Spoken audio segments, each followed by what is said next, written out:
now going to start match one of my recent Storm League, where I was testing Sphinx of the Final Word in the sideboard as a piece of anti-miracles and possibly anti-sneak and show tech. We're just going to wait for an opponent, and we get the play. We're going to snap keep this hand. We have 2 cantrips, we have some mana, we have a couple of lands. One of our lands is a basic, so we're safe from Wasteland. We've got pretty much everything we need to get a fairly fast combo. I think we can drop Cabal Ritual to the bottom, top the LED, and just ship the turn. At the moment we're looking for something like Duress plus Tutor, and if we can do that, we can probably maybe jam an Ad Nauseam. So we'll brainstorm here. Okay, and we find a protected Ad Nauseam here. So we have to decide what to put back. We're going to be able to cast a Bayou into Therapy.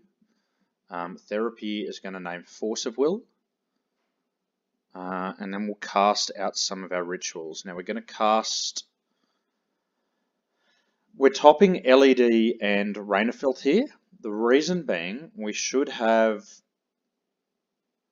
6 mana in pool, so we're going to be able to Rain of Filth afterwards.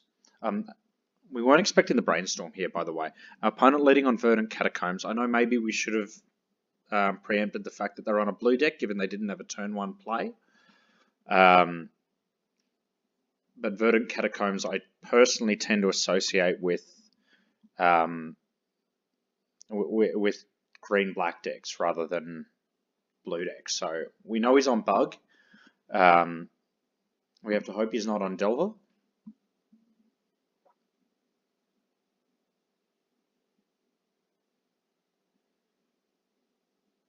Okay, and he's on something.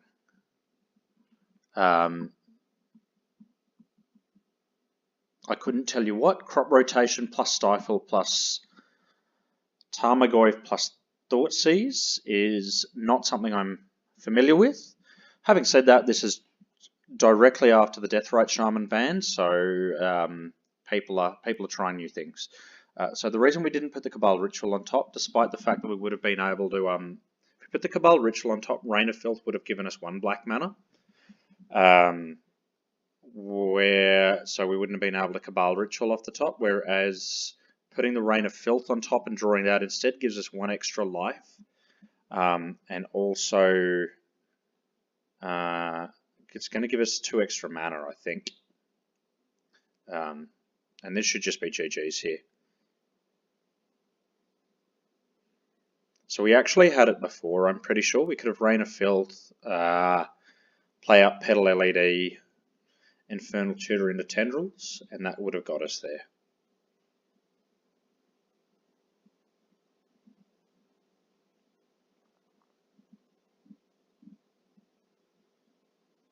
And no need to crack the other LED. I'm trying to become a little more conservative about this. I've noticed in the past I tend to be quite lazy and just crack all my mana the moment I need to.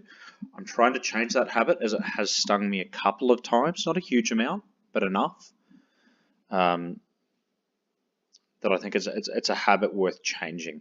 For sideboard, I think a couple of decays are probably worthwhile. I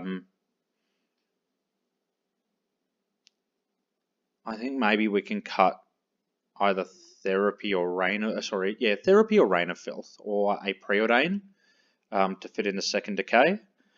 We're not going to cut. We could get greedy and cut a land. Alright, so we just left a single decay as a hedge. I think that's fine. We're not really expecting to have to beat too much.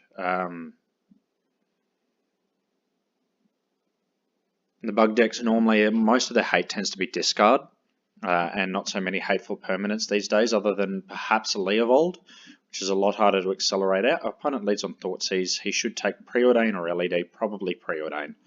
Preordain is what keeps our hand flowing at the moment. And if he does that, we're drawing off the top of our deck. We have a good enough hand that that probably doesn't hurt us too badly. And the Brainstorm was a nice pickup.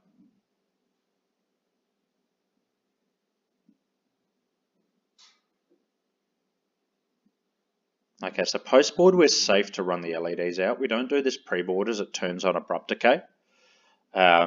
Post-board, it's okay.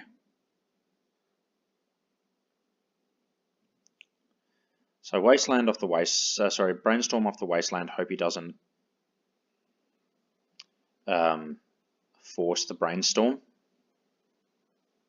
And we'll put back the Empty of the Warrens in case he decides to Thoughtseize next.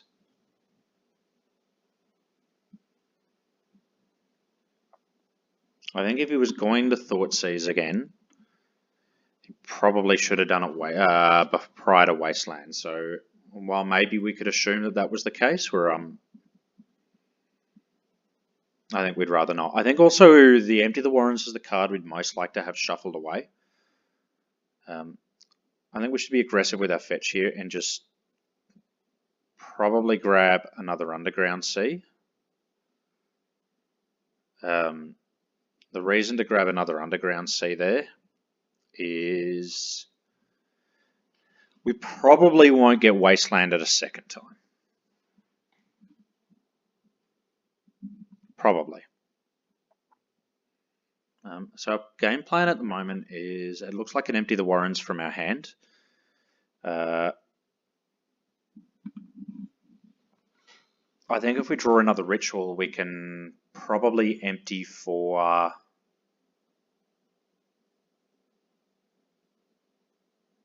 maybe 10, 12.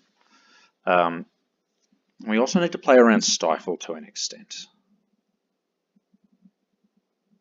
I think we're probably quite comfortable beating a Stifle here. But our opponent not doing much leaves us to think he's got something in hand there.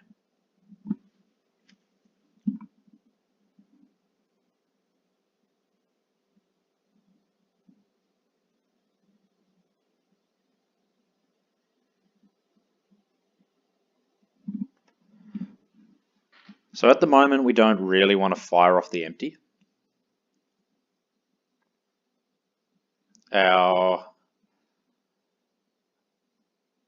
We need another Ritual to be able to get more than 6 Goblins. And I think 6 Goblins is too small an amount. Our opponent's going to be able to stabilize. So it's only something like 3 to 4 turn clock. That gives them a lot of time to find it out. Whereas that Cabal Ritual right there is going to drastically change the dynamic. So we're going to fire off Dark Ritual number 1 without cracking the fetch. The reason we don't crack the fetch before the first Dark Ritual is so that our opponent won't force the Ritual. We need it to resolve. The reason we crack the second fetch straight away is if our opponent stifles it, that we know we need to wait. We take the Brainstorm now. Still no idea what our opponent's doing. I think we want to take the Snapcaster Mage and the Crop Rotation this turn.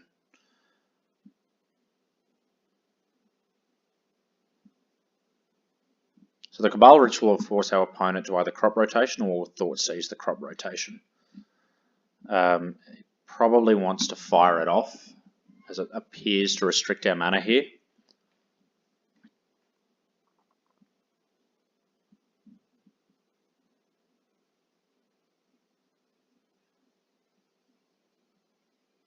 And he's going to bog us, which was very much expected.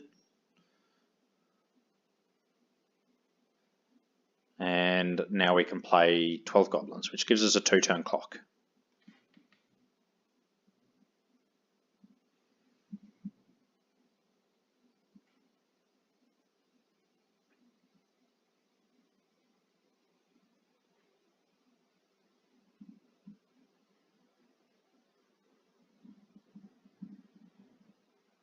And so our opponent needs to draw the sweeper probably this turn. This turn he's going to play as a search if he doesn't.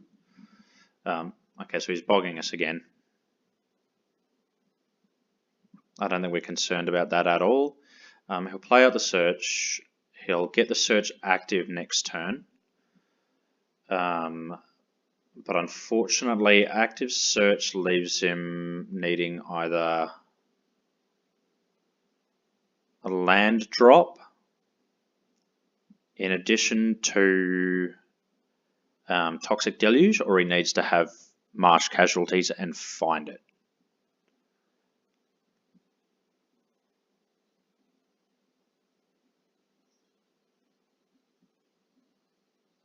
So he's got the land drop. So Deluge is live.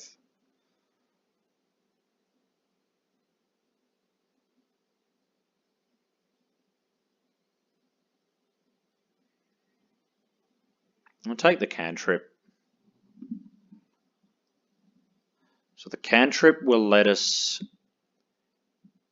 if we get, if our opponent does manage to find the sweeper next turn, taking the Preordain and the Ponder lets us, we're going to be able to Preordain Pedal to the bottom, and then see what else we can draw.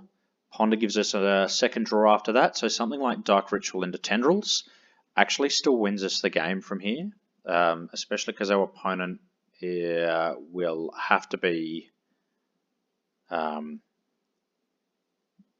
going to have to tap out if they want to survive the next turn.